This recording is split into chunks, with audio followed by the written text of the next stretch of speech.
I am Brother Cornell West. This is Chris Hedges. I'm Rosa Clemente. Hey, what's up? This is Chuck D, Public Enemy, Prophets of Rage. And this is Newsbeat. Oh, yes, indeed. Check 1, 2. Check 1, 2. This week in social justice, presented to you by Newsbeat, by the award-winning Newsbeat podcast, the highly acclaimed Newsbeat podcast, a mix of social justice journalism and music, including original lyrical contributions from brilliant independent hip-hop artists. We'll talk more about it. My name is Manny Faces, the producer, the audio editor, and the host of Newsbeat podcast, as well as This Week in Social Justice. And what we do here is we live stream and talk to you about what's going on in the world of social justice. It's kind of obvious. You might be listening on the podcast feed. You might be watching us live. You might be watching us on the replay. No matter what you're doing, we appreciate you. Allow me to introduce my esteemed colleagues, Mr. Christopher Towarski, the editor-in-chief of Newsbeat, Mr. Rashed Mian, managing editor of Newsbeat, and joining us from a hidden compound deep in the trenches of Dirty Jersey, our artist in residence, a special guest host this week, Mr. Silent Night. What up? What up? What up? Look at this guy. What up, everybody? Love in the background. Thank you. He's not dressed as an octopus, though. So No comment. not yet. Not yet. There have been instances of SK Wardrobe changes. dressed up as an aquatic creature. Yeah, there might be an arm's reach right now. So now, despite the levity, we are here for very serious biz. Again, we're the Newsbeat podcast crew. We produce incredible episodes that mix high-level, hard-hitting social justice journalism, including all kind of topics that you might hear about on the news, and some you might not hear enough about on the news. Been doing this for a few years. Award-winning podcast, journalism podcast of the year, New York Press Club, journalism podcast of the year, Society of Professional Journalists, PCLI awards for the type of journalism we do. But what I love most about it, because I'm a hip-hop guy, if you know me, is the way we merge arts and music and original lyrical contributions from brilliant hip-hop artists like Mr. Silent Night, who is our artist, one of our artists in residence. Shouts to Liquid. On the other artist in residence, Tip. Gentlemen, we are here today to discuss how we can kill Superman. No, that's not it. It did feel like there was about to be a special announcement. That's it. Really. That's a Rich you're building up to Rich something. reference. I stole that from Rich Callahan. Shouts to Rich Callahan. I'm adding something in the background. So someone say something while I do something quickly. Yeah. So it's been a crazy week. We got a lot going on. I don't know. How you feeling, SK? Feeling good. I'm glad to be on here. Thankful to be on here with you guys. Excited for the show. Excited for this new episode that we just dropped last week. And we will talk about that. We have you on because you were featured last week. We had on Arisha Hatch from Color of Change, the very formidable social justice organization. We have big guests here. We do big things. Don't let anything fool you. And this week, and that was in collaboration. We dropped an episode in collaboration with Color of Change. We're going to talk about that. We have a few things to get into, and then we also have another guest coming up today. So a lot going on to pack into this hour. So question of the day is like how we usually like to start, and we have a little thingy that looks like this.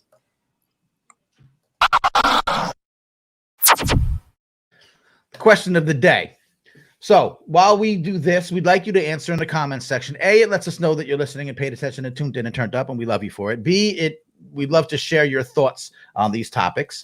There has been talk, and this may be important to you if you're in the New York City area, but I think it's important even if you're not. It's an interesting thing. There's been rumors that Andrew Yang, who many know from running for president in the last cycle, will be running for mayor of New York City. So that's interesting news. It's very likely to happen. I think. I'm no political. I'm no Nate Silver.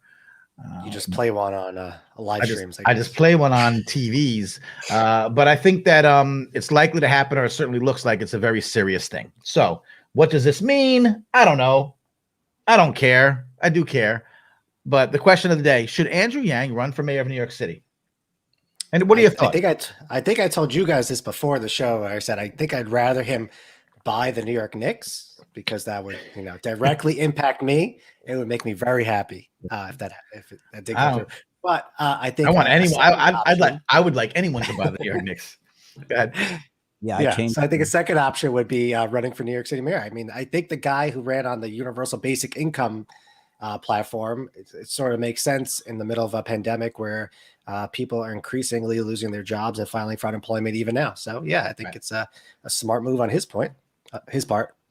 Right. Indeed. We ask that you share your comments in the comment section of wherever you're watching us live. Once again, we do come live to you Fridays at 1 p.m.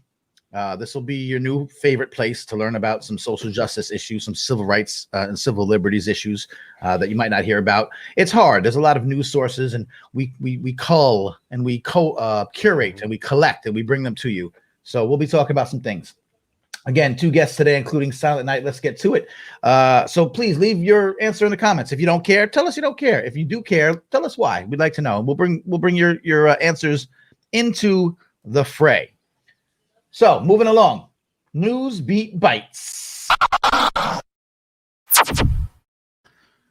In this section, we like to bring attention to some items, like I said, that you might not be hearing about or that you should be paying attention to in the social justice landscape. And I'll go first, gentlemen, if that's okay with you. Sure, do it up. If I'm going to share the screen, if I do it, there we go. Google recently entered into a situation where they fired one of the people from the ethical artificial intelligence team, a black woman, because she raised issues with how Google treats its employees of color and women, which you think would be like an ethical thing to do. She works for the ethical artificial intelligence department.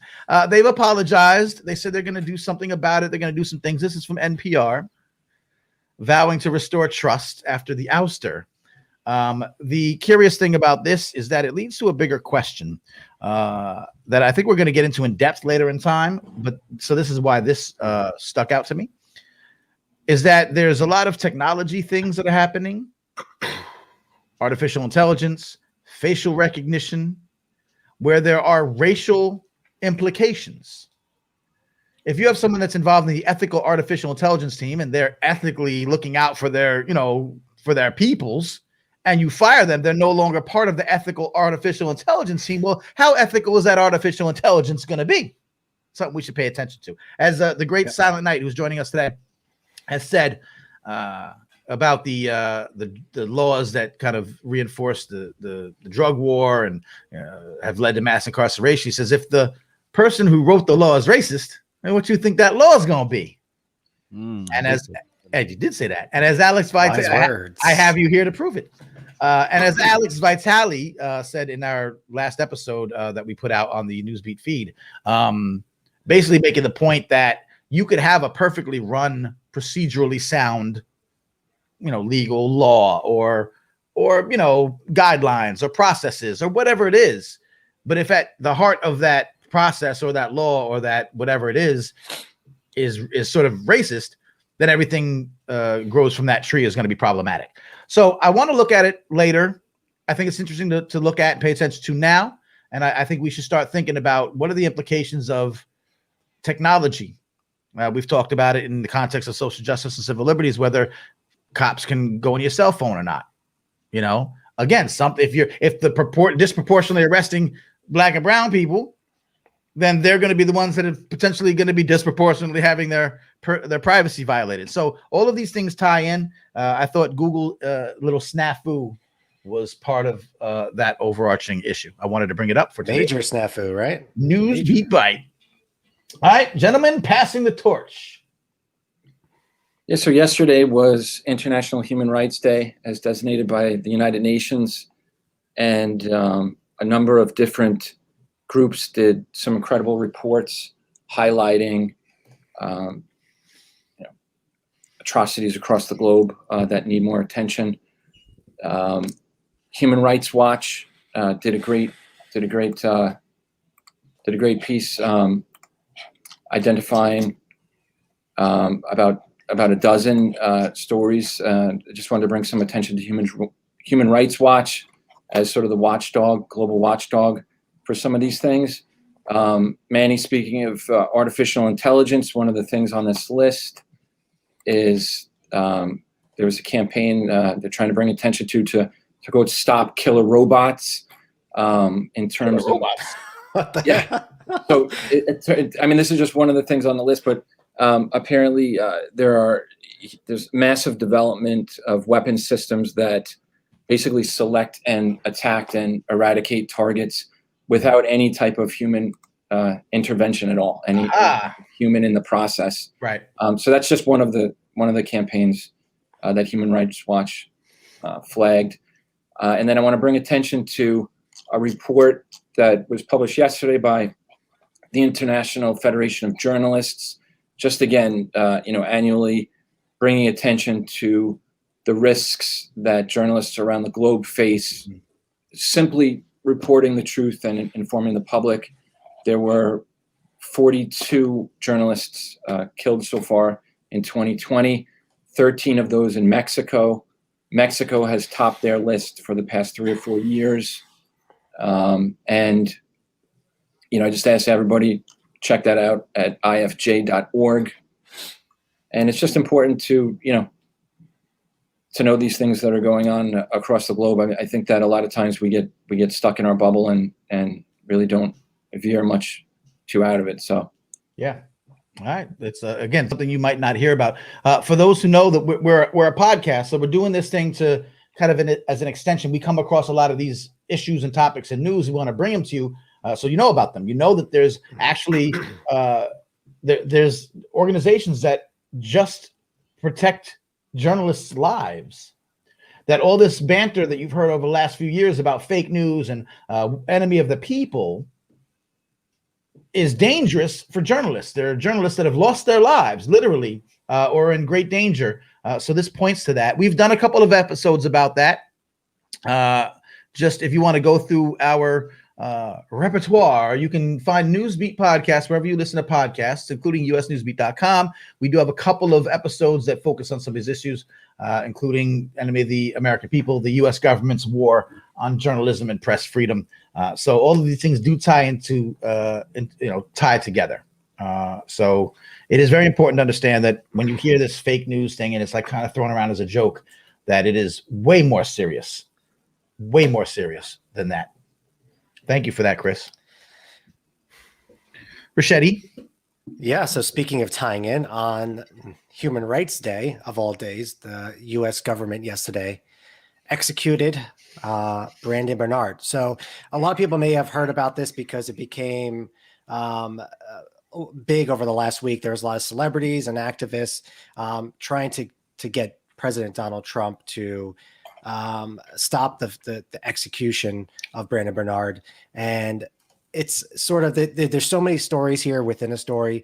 Bernard was 18 when he was sentenced, and he was basically an accomplice to the murder of two people, Todd and Stacey Bagley. And he wasn't the guy who killed them, who fired the shots, but again, he was the accomplice. And in recent days, 5 out of the 9 surviving jurors have come out and called for clemency in terms of stopping the execution, but giving Bernard a life sentence. Even his lawyers weren't arguing for freedom. They were just saying, stop the execution and let him live out the rest of his life in prison. Right. Which previously could have. Federally, we weren't putting people to death, as it were. Yep. Yeah. I mean, this was up until July, the federal government hadn't executed anybody since 2003. So it's been a big push for the Trump administration. I was going to mention that along with the 5 of the 9 surviving jurors, a former federal prosecutor who was involved in the appeals case for Bernard also said that she didn't think that he should be executed. And there's so much to this case that I hope people go read about it, because when you start peeling back the layers, you see that a lot of people were at fault, especially his trial attorneys, who didn't do an adequate enough job to keep him off of death row. And right. That's what his lawyers now are arguing, that if he had adequate representation, and if that same case was tried today in front of these very same jurors, Brandon Bernard would get a life sentence. He wouldn't get a death sentence. Just even if you talk about even if you had competent lawyers. So, and just for the big picture, Bernard is the 9th person that's been executed by the federal government since July. As I mentioned, the first is 2003, and I think there's 4 more people who are set to be executed before Inauguration Day, which is also significant because Joe Biden, as we mentioned last week, opposes the death penalty. Right. So let me, as a layman, they're fast tracking some of these executions to get him in before this guy got to go. That's what it seems. There's something, you could fast track judicial nominees. That's one thing that, people, administrations do before they leave office, but to fast track executions is basically unheard of. I think I could be wrong, but I saw a stat that it's been over a century since somebody has been executed by the federal government during a lame duck presidency. And that's what we have right now, even though Trump and his 106 Republican colleagues in the House of Representatives think the election should be overturned. All right, there you have it. Some important information for your brain, something that you don't hear enough about. You might have heard about, the execution of Brandon Bernard because some celebrities got involved at the last minute or tried to get involved or whatever the case may be. It's always like the last minute thing that, you hear about and then it fizzles out. Way more needed to be known about this case and other cases like it, as we know. All right, guys, thank you for that. Those were our news beat bites for today. All right. So anyway, if you're following us, thanks to our great team, Sage, who's posting some of the links to these things as we talk about them. So please follow up and get more information about them. This is This Week in Social Justice. This is what we do. Newsbeat Podcast is a podcast, and we're actually on the podcast world. You can find us there where we have some great stuff, including our latest episode. We're going to get into that now and talk to our artist in residence, Silent Night, about the merging of arts and social justice. It's what we do. It's a fascinating mix of brilliance, if you ask me. Journalists over here, Rashad over there, Rashad and Chris, who put together these great interviews with these world-renowned sources that break down all these issues with intelligence and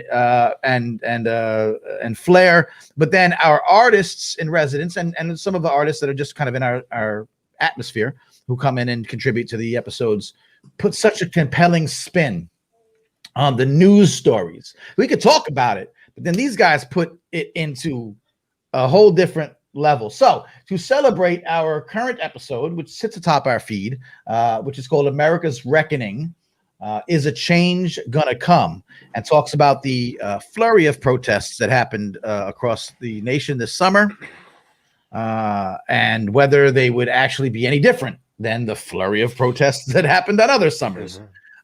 There's some talk that they've already been, change-inducing.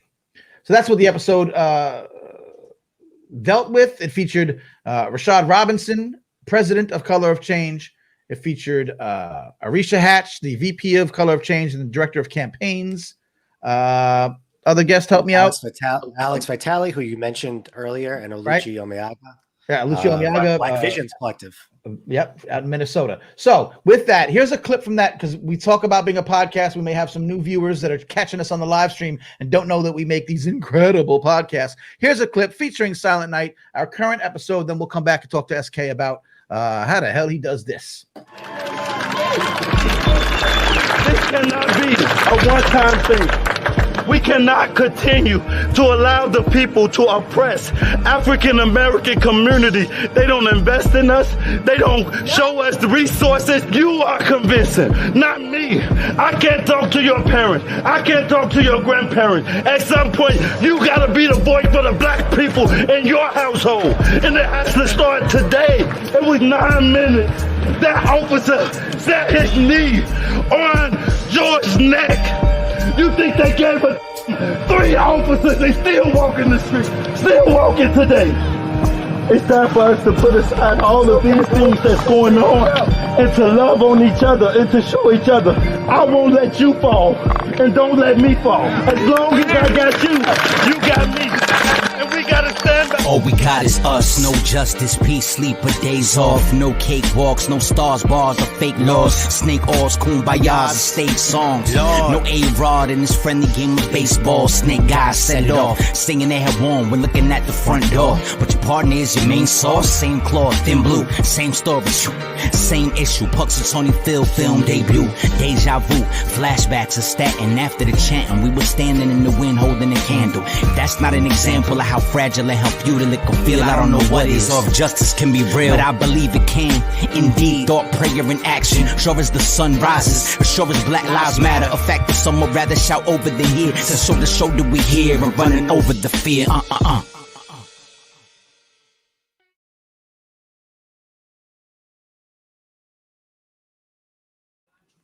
Yeah. There you go. Mighty SK on the track. Silent Night, how are you, sir? Pretty good. Not too bad. All right. Enthusiastic. Yeah. Well, you know, I'm absorbing everything, and he was listening to himself. Yeah, that guy sounds pretty good. Oh yeah, no. No, it really is an interesting thing because for the last month straight or few weeks or whatever it was, like I was so immersed in that episode, like every episode that we do. So I was listening to those beats over and over again, hearing them in my head, not morning to night, and throughout the night, and hearing the clips that I would keep playing over and reading the thing and everything so much that it was almost like I was experiencing again right now, just listening to that. I think it's one of the great things that you do. I mean, a lot of I've been known to write a rhyme here and there, so I know how this goes. But not only are you an exceptional lyricist, a longtime MC in the hip hop world, the independent hip hop world, especially, like your name rings bells. People know you. You've been doing things for a long time. Shouts to the band Cold Fuse, your bandmates. You're also a front man, one of the front folks for the band Cold Fuse. So you've been doing things for a long time.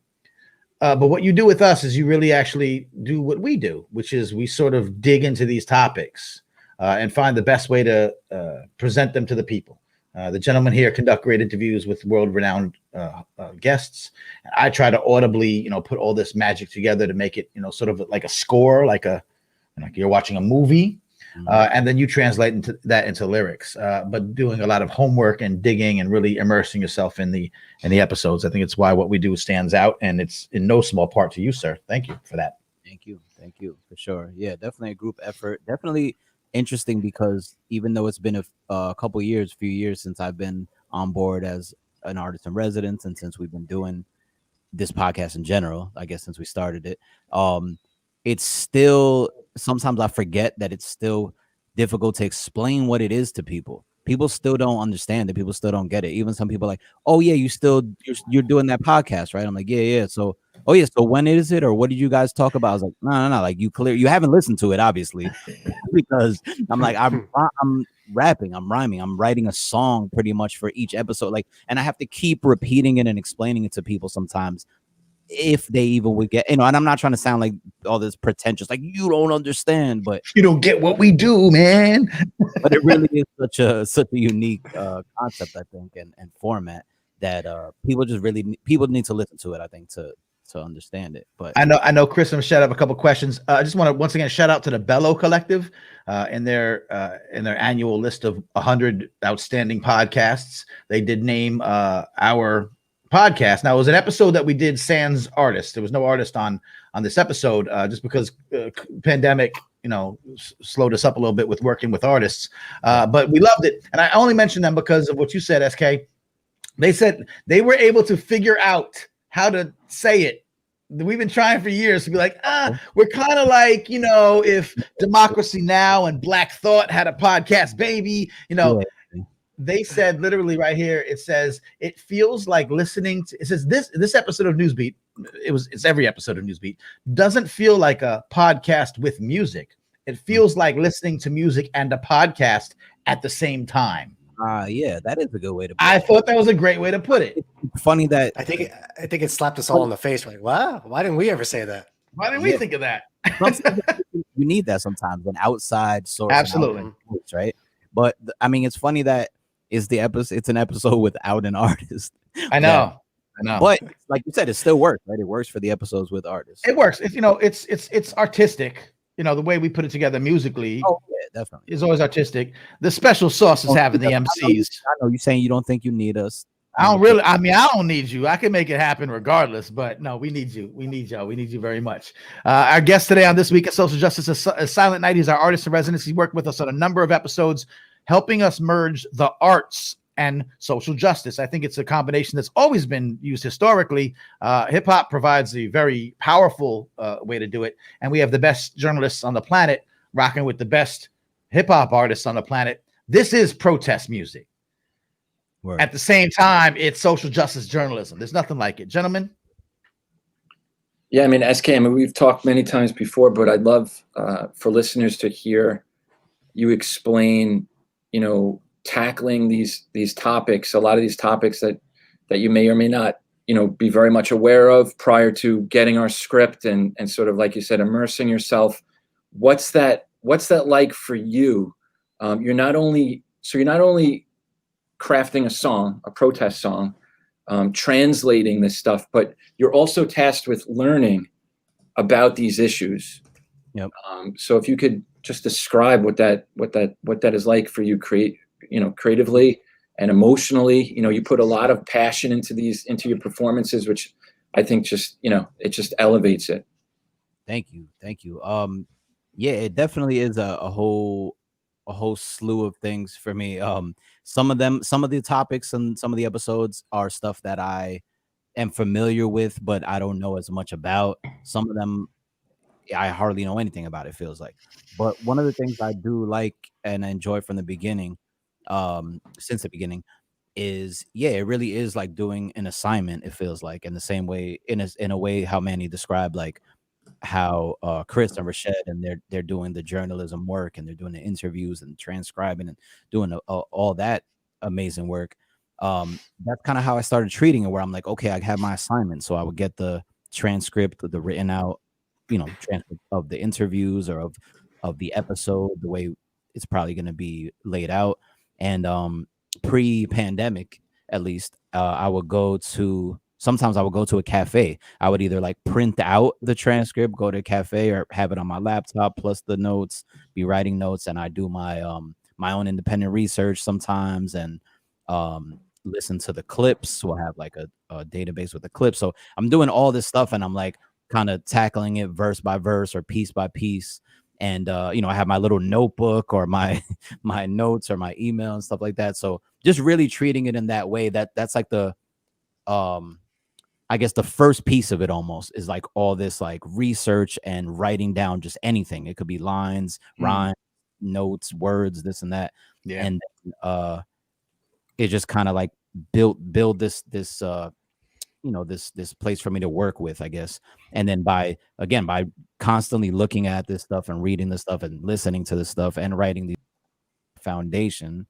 And I do try to thank you for saying that again, Chris, because the goal at least is to listen to, not just look at the words that are written on there, not just look at it as like a math problem or like a thing that I just need to fit stuff together.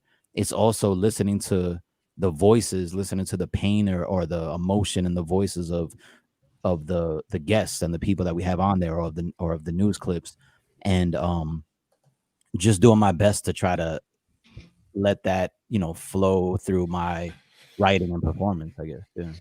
Yeah, it's a really great technique, and it works. But as we know, hip hop's always done that. Hip hop has been sort of the very documentarian in its nature. For I know there's some other stuff, but it's always been kind of at the core, amplifying voices of the voiceless, doing all the things. And I'm so glad that we're able to put it all together. SK, we're going to keep you on for the rest of the show.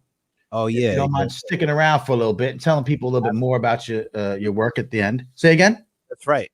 I said, yeah, absolutely. And I forgot. I wrote down some little like nerdy punchline rhyme thing that I heard in my verse that I forgot about. The breakdowns. We got you. All right, well, stick around. We're gonna have you at the come back at the end of the show and give us. I'm excited for the rest of the show, honestly. Thank you, brother. We appreciate you. Once again, you're watching This Week in Social Justice, presented to you by Newsbeat Podcast, and Silent Night is on our current episode, So if you do go to the podcast feed, you will see our collaboration with the mighty social justice organization, Color of Change. It's called America's Reckoning. Is a change gonna come? And again, it looks at the recent spate of protests and everything that happened this summer, this sort of revolutionary summer. And it felt a little different to a lot of people. Might lead to something. In some cases, it already has. So we've talked about that. Christopher, I'm going to hand it over to you. We have a guest that we want to introduce and bring to the feed. Great. Yeah, we're thrilled to have Jeffrey Haas join us today. Jeffrey is a longtime civil rights attorney, was co-founder of the People's Law Office, which represented, slews of activists and others. Anyone who was wrongfully arrested, represented the Black Panthers, and he is the author of the book, The Assassination of Fred Hampton, How the FBI and the Chicago Police Murdered a Black Panther. Yeah. And is he here? He's here. Welcome to our guest. Jeffrey, Jeffrey, thanks for joining us. Glad to be here. Excellent. Last Friday, obviously the 51st anniversary of the murder of Fred Hampton. For listeners, viewers who may not know, Fred Hampton was the chairman of the Illinois chapter of the Black Panthers. He was also deputy chairman of the national chapter. And on December 4th, 1969, there was a pre-dawn raid, and he was killed. Now, that 3 hours later, you were in a jail holding cell with his grieving fiance, who was telling you, because she was 9 months pregnant, she witnessed what took place. For those who may not know, could you paint a sort of a portrait of Fred Hampton, who he was, and why the FBI and authorities targeted him? Yes. Fred Hampton was a tremendously dynamic young leader. He grew up in the working class suburbs of Chicago. His parents had actually come up in the Great Migration from Louisiana. And Fred grew up in Maywood, Illinois. And early on, he just had a sense of justice. When he was 10 years old, he invited the neighborhood kids over for breakfast on Saturday morning. So he started his own Breakfast for Children program, because some of them didn't have very much food at home. When he got to high school, he was leading protests because Black girls were not being considered for homecoming queens, and because there were not enough Black teachers or Black administrators. As his father told me, he said there was something about Fred, he just couldn't accept injustice anywhere. He also had a speech defect early on, and so he practiced speaking. He learned the cadence from the minister that at the church his parents went to. He also memorized some of the speeches of Dr. King and Malcolm X. So that even by the time he was in late high school, he was recognized as a leader. He was made the head of the NAACP Chicago suburban chapter in Chicago. And it grew from like 30 to 300 people in the 11 months that he was head of it. And then he was being recognized. Stokely Carmichael was speaking in Chicago, and Fred introduced him. And Stokely said, well, who is this guy? So that a few months later, when Bobby Rush, who was part of SNCC, went out to the West Coast and they decided to start a Panther chapter in Chicago, they made Fred the deputy chairman of the chapter. And the chapter opened and the Panthers started in Chicago in November of 1968. And immediately they were a lot of young people went there, young college students, people from the street, all kinds of folks were drawn to the Panthers a lot because of their stand-up position. They were demanding their rights, not asking for their rights.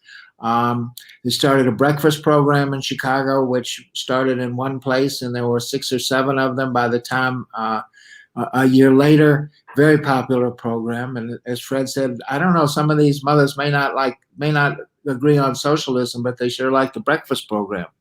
But Fred was just this tremendous speaker. an organizer. And I think one of the reasons he was so effective was not just he was telling people what to do, go to the breakfast program at 6 a.m., sell your quarter of papers, but Fred was always doing those things himself.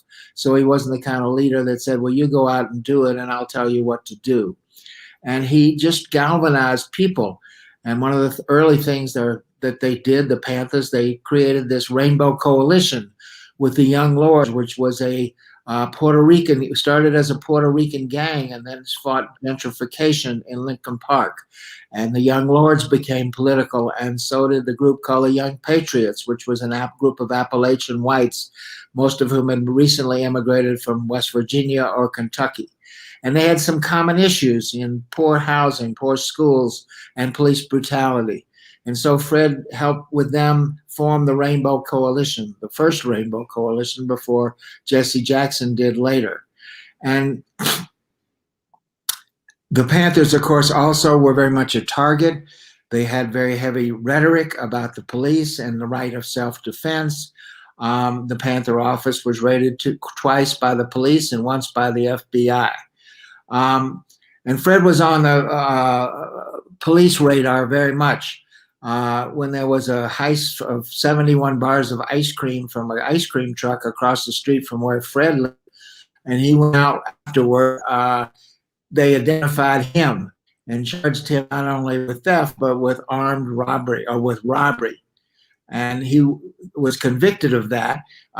He wouldn't have normally, that would have been a probation, but the very ambitious prosecutor actually told the judge, and he ended up with a sentence of 2 to 5 years in the Illinois prisons. And he went down Menard Prison in March of 1969 to begin serving his sentence. I was one of a group of lawyers that started the People's Law Office in Chicago. Partly we started because Fred said, we need lawyers to represent us, the Panthers, and SDS was in Chicago, and the Young Lords, and the anti-war movement. There'd been a lot of action in Chicago. You had had the Democratic Convention in 68. Dr. King had come there in 67.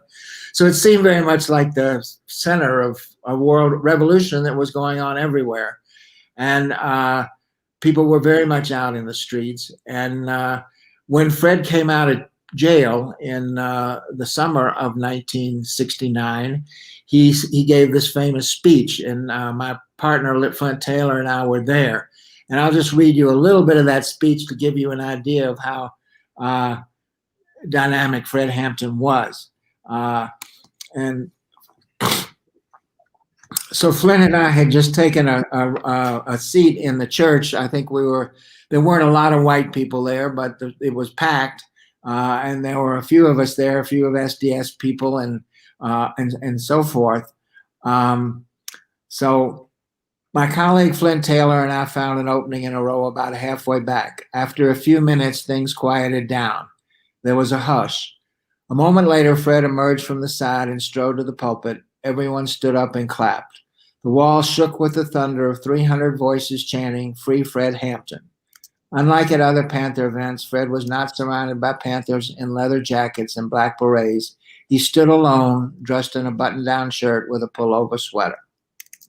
Fred Hampton held a microphone in his right hand and looked at the crowd. "I'm free," he began, then repeated it. People shouted their approval. "I went down to the prison in Menard thinking we were the vanguard.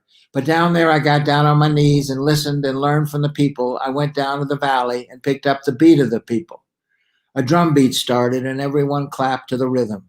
Fred chanted, a cross between a Baptist preacher and Sly and the Family Stone. "I'm high," making each high into a 2-syllable word. I'm high off the people.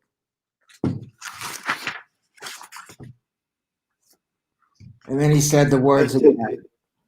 Yeah. Hey, Jeff. Yeah. So yeah, we really appreciate that background because I think, the life of Fred Hampton's always is often obscured, obviously, and people to this day are still confused about just his role in this country. I just want to ask you, just because the limited time we have, can you just give our viewers an idea of what happened at that pre-dawn raid So, the day he was murdered, and sort of your role in exposing that? Okay. At that speech, he said, "I'm not going to die slipping on a piece of ice of a heart attack," and predicted what would happen to him, which did happen 3 months later. So someone knocked on my back door, and my law partner said, "There's been a raid this morning at 4:30. This was 6 a.m. And the chairman's been killed. The pigs vamped on his apartment." So I went to the police station and asked, where the survivors of the raid. And as I went there, I heard that 2 people, Fred and Mark Clark, were killed. 5 people were injured, and there were 3 survivors at the police station who had not been shot. So I went there and interviewed Deborah Johnson, who was Fred's fiance. And I went into the interview room, and she came out still in her nightgown, obviously pregnant at that time. And she was crying and shaking. And she says, so I said, "What happened?" And she said, "Well, they knocked and then they came in shooting. They didn't announce." And I was in the bedroom with Fred, and I got on Fred. When the bullets kept coming, I actually got on top of Fred, but he never really woke up. And then the police pulled me out of that room, and I heard 2 police go in, and one of them said, "Is he dead yet?" And I heard 2 shots. And then the other one said, "He's good and dead now." And as we learned later, the photograph showed they dragged Fred Hampton out into the hallway like a trophy. The police did. And the police were putting out these lies that the Panthers had opened fire on them. But we went to the apartment, we interviewed the survivors, and we found that it was a shoot-in, not a shootout. And so all the bullets except one came from the police, and that was a reflexive shot up into the ceiling after somebody had been hit. So this was a shoot-in. What we later discovered was not only was Hanrahan, the prosecutor, and the police involved, but it was set up by COINTELPRO, the government program, whose objective was to disrupt, destroy, and neutralize the Panthers. We learned that there was an informant, an FBI informant who was in the Panthers, who had actually given them a floor plan showing not only the apartment, but the furniture in the bed where Hampton and Johnson would be sleeping. And so that floor plan went to the FBI, it went to the police who did the raid, and the trajectory of the bullets was towards the bed where Fred and Deborah were sleeping. It's absolutely, I mean, you can't even, absolutely incredible investigative work you guys did. Again, Fred Hampton, 21 years old, rising in the Black Panthers, incredibly charismatic, gifted speaker, had that power, as you said, Jeffrey, to unify and unite. He started the Rainbow Coalition, pre-dawn raid. They already have his bodyguard was an informant that they flipped. They executed him, as you said, and you found out from the fiance. He was sleeping. He was drugged. They dragged the body out. Then they then their whole story was a big shootout. As you said, your investigation, you guys traced the bullet holes. You guys went there. It was a big sham. And you mentioned COINTELPRO, and I would just love to play. We did an episode on COINTELPRO. Fred Hampton was obviously one of the targets. J. Edgar Hoover was, had feared of this rise of this, quote, Black Messiah. He went after Malcolm X, MLK, the list goes on of the activists. We'd like to play this clip for you and then come back and ask you one last question about it. I think you're going to enjoy it. You hoodoo, my guru, tribal, Matulu, tribal, Zulu, Nesferatu, gotta do stews, and he summoned you for high noon. You getting high and mighty with your haikus. Highs and bites becoming highlighted with who's who. Now they zoomed in on your new tunes. We got your finances, books you reading, publication, education, social media is subjugated. They got Alexa and Siri calling with information. Once you out of line, they on the line. You online and that's double time. The Patriot Act nullified. Any rights you thought you had is vilified. Once you on the list, church out, it's dinner time. You just another docket. Got you boxed in, a pine box or 3 hots in a cot. Either way you locked in. They kill both men John, same way they killed Fred Hampton. Only difference how they planned it. Word up.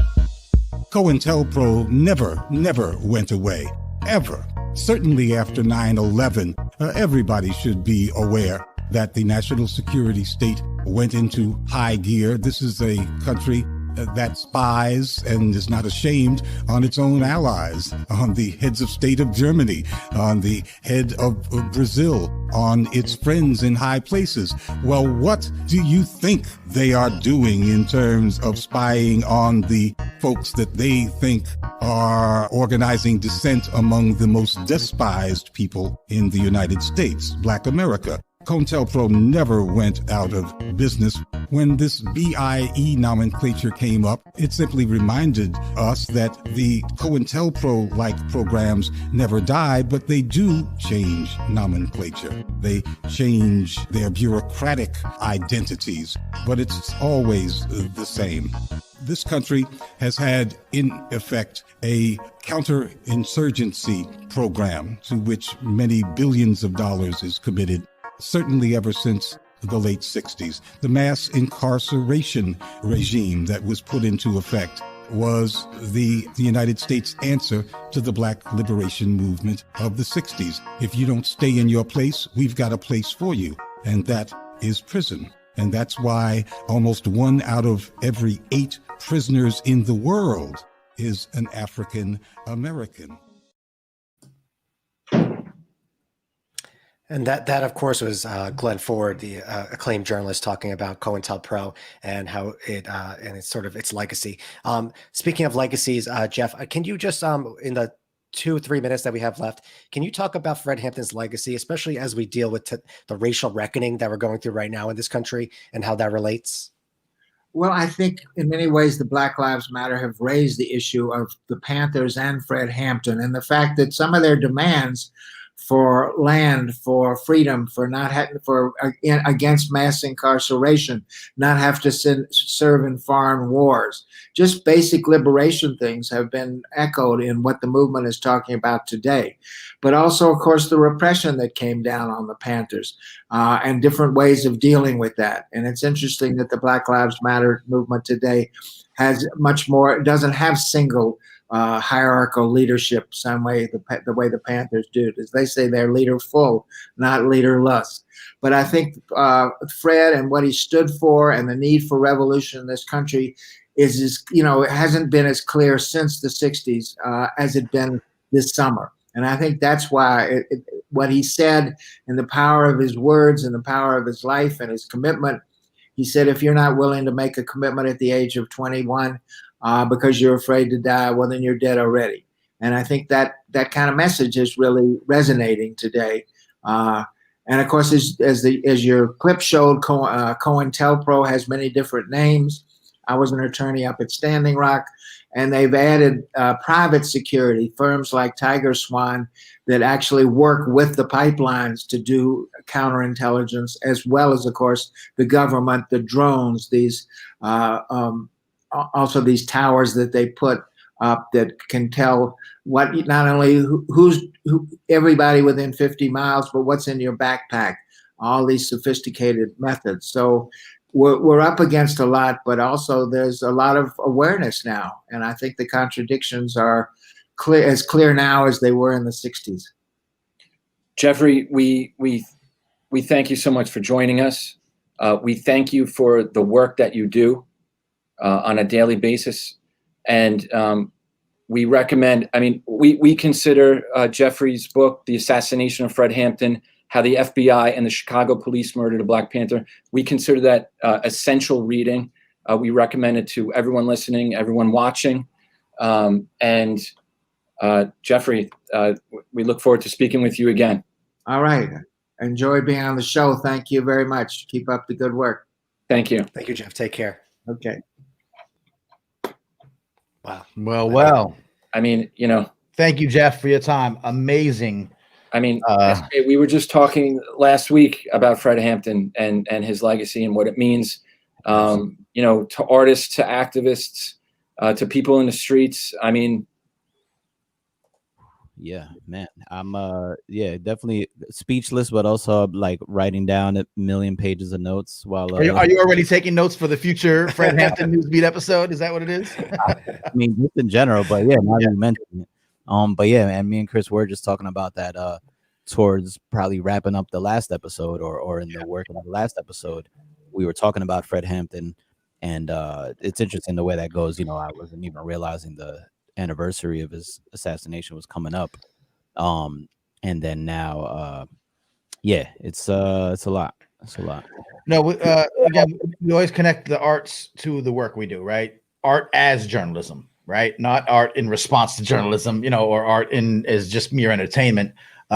Throughout your life as a young man growing up, being involved in music, you've always intertwined politics. You've always kind of been that way, even though maybe the industry as a whole doesn't necessarily go in that direction. I'll let these guys close out with you after this, but how important is it to you that there still be artists like yourself, that it's not all you do? You're not a political rap artist, you know, 100% of the time. Obviously, the work you do with us, but it does leak into your solo artistry and the work with the band called Fuse. How important is it to recognize, especially when you look at hip hop, but in the greater sense, you know, the music in general, the 60s was protest music and it was like a big thing. And people think this doesn't exist anymore, but it does. And your work inspires so many people. And there's so many artists, not like you, but like you know what I mean? How important is it that we keep arts in the forefront of the fight for social justice?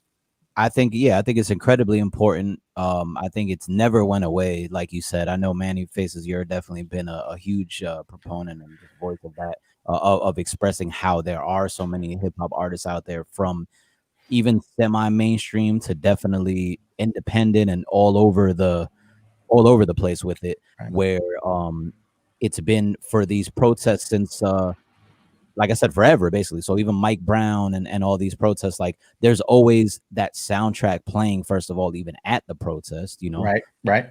That music, whether it's what was it, Boozy at one point, or like Kendrick, yeah, Gonna Be All Right. You know what I mean? There's always that soundtrack going on there. So whether it's people that have been around for years that are still making music, or whether it's the young people making music, or anybody in between.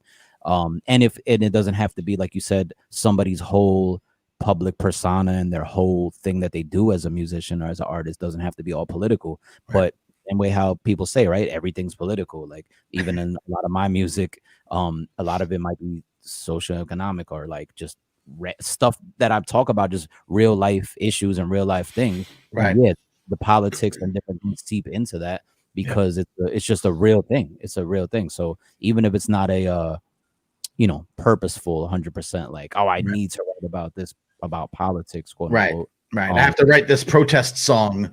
You know, and sometimes those do come out, right? And it's like, it comes out, it's like, just this rage pours out, and it's like, all right, then you realize, even after or while you're doing it, that I guess this is a protest song, quote unquote. Yeah, I just think it's so inspiring, because you do have the Kendricks. J. Cole's done some good stuff. Then like kind of that's higher echelon in terms of the industry, not in terms of, you know, exactly. no less important than Cyrock or.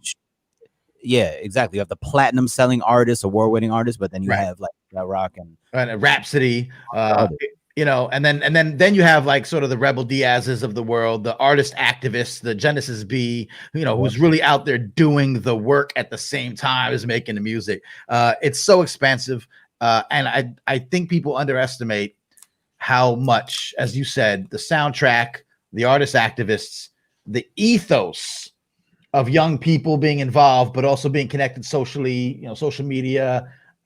It's got a hip hop vibe to it, and there's always music in the mix. So we thank you for your contributions to what we do, mixing those worlds sort of more purposefully of art and journalism. Gentlemen, we have a few minutes left for SK. Your questions. All yours. No, SK. Just so people who, if they're not familiar, that you are also an Innocence ambassador with the Innocence Project, and that obviously stems partly from the episode that you contributed to, which was called Exonerated and Broke. Can you just just for the viewers, can you talk about that work that you're doing with the Innocence Project, the importance and sort of the message that they're trying to get out there? Yeah, absolutely. There's the episode Exonerated and Broke, as Rashad said. That was definitely the reason we did this episode. And through this episode, I started working with the Innocence Project as an ambassador, and it's been an honor and a privilege, definitely. I always say that I do, my own limited amount of work with them. They do amazing things over there. I try to mention them anytime I can, get people to donate, get people to be aware of what they do, and it is super important what they do. I was thinking actually earlier, we were mentioning the execution that happened last night, and the fact that there's been 9 or a few of them already. 9, yeah. Not even the whole year, but since this year, but since July, Right. since they started them again after 17 years of not having them. But there's also I don't know if it's really a silver lining, but there's also some things like positives, like people like the Innocence Project and organizations like them, where you have, I believe, I apologize if I'm mistaken, but I believe it might have been Rodney Reed who was had a stay of execution, and they were able to postpone it multiple times, and I'm not sure what the latest is, but I know it was postponed once again. So thankfully he wasn't executed last year or earlier this year. So that's one of the things they do. Obviously, one of the main things that they do is get people freed from prison who are in there for crimes they didn't commit. Once they are free, get them exonerated. And get them compensated, which is what we were talking about in the exonerated and broke episode. Right. But just the Rodney Reed situation and all that is a huge kind of eye-opening thing that I'm thankful for, because without people and organizations like them, we might have even more numbers of people who are executed by the state and stuff like that. And in some cases, whether people want to argue about the death penalty in general for a quote unquote guilty person, obviously, come on, it's a ridiculous disaster. I don't even know what word to use to execute an innocent person or somebody who have claims of innocence who we're not fully investigating and going back to figure out, wait a minute, is this person actually innocent before we kill them? Yeah, I think we mentioned in last week's stream that there was over 100 people removed from death row because they were actually innocent. Exactly. I mean, and final thought from me on this. I know we only have about a minute left, but so at the beginning of the hour here, we talked about the government, sort of speeding up, executing people. You would hope that your government, being taxpayer financed and also voted on by the people, put that fervor, put those resources, put that immediacy into looking into something like this. People who are behind prison who never did anything. Exactly. And I mean, of course, there's multitude of reasons why they don't want to do that, or certain people don't want that to happen. But yeah. Yes, indeed. Listen, SK, always a pleasure to talk with you, my friend. Yeah, thank you so much, seriously. And I appreciate the art and the music melding, and the art and the politics and movement melding makes so much sense, because a second ago I was like, what I do doesn't matter. Like listening to Jeffrey speak and I'm writing all this stuff, and I'm like, nah, that's true. It really is Oh yeah, definitely. Sir, you are as capable a documentarian or journalist as any I know. And I know two really spectacular journalists. I'm not going to say their names because I don't want them to get all big-headed. I don't know. One doesn't even wear headphones. It's kind of crazy. But for those listening, thank you, SK. You can find Silent Night on not only get those nasty headphones out of my face. You can find SK on our recent episode, our current episode, along with Color of Change. It's called America's Reckoning. Is it change? There's a reckoning going on in that office. The America's Wrecking Ball. Christopher is already wrecked. Ridiculous. It's been a long pandemic, friends. We thank you all for listening, tuning in. Share this right quick. If you're listening, it's about to end. You saw the whole thing. Share it on your social medias, whether you're watching on the replay, whether you're watching us live. We did get some comments about Andrew Yang. I don't want to throw that out real quick. The question of the day: should Andrew Yang run for mayor of New York City? And Arkelio says a viable candidate, well known, may bring positive changes to the Big Apple. As my father, distinguished professor of sociology, a man of so many words, published author all over the place, taught for 30 years, brilliant man. As he'd always say to me, as I asked him for something or wanted to do something as a child, he would turn to me and say, "We shall see." That's it. My name is Manny Faces, the host, producer, audio editor of the band called Fuse. On behalf of Christopher Tawarski, editor-in-chief, Rashed Mian, managing editor, the mighty, mighty Silent Night artist in residence. We thank you for tuning into This Week in Social Justice. We'll be back next Friday at 1 p.m. We were chock full of people today, so we didn't get to some of our snippets. We got you. If you're listening on the podcast feed, come see us live. If you're watching us live, come see us on the podcast feed. We'll be back next Friday, y'all. Peace and love and all that good stuff.